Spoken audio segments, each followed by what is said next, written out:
Hai, saya Intan.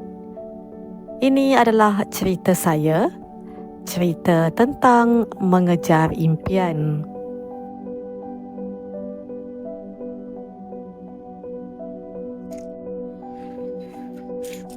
Aduh,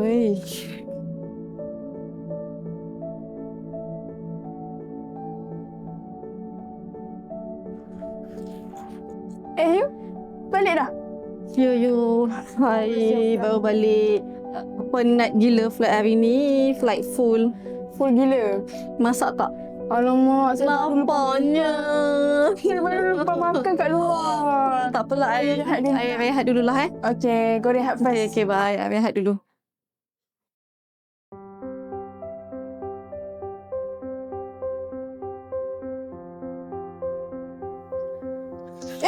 You rushing nak pergi mana?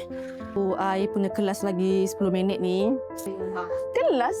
You sama belajar ke? I sama belajar dekat Spectrum International University College ni. Oh, wow. Sila lihat dia.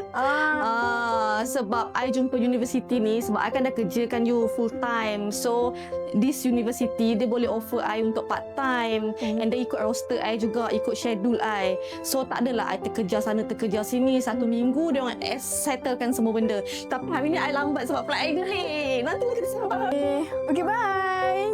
Apa dia cakap ni? Spectrum International University College?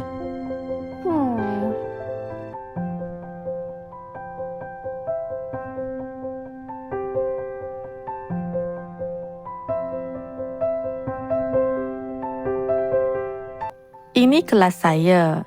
Memang best suasana dia.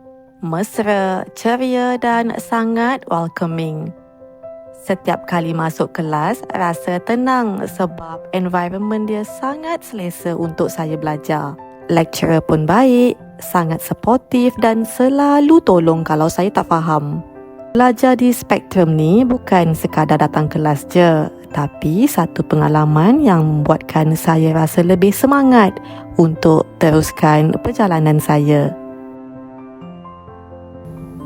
Apabila saya memandang Spectrum, saya rasa teramat bersyukur kerana langkah kecil ini akan membawa saya ke arah yang lebih besar. Terima kasih Spectrum.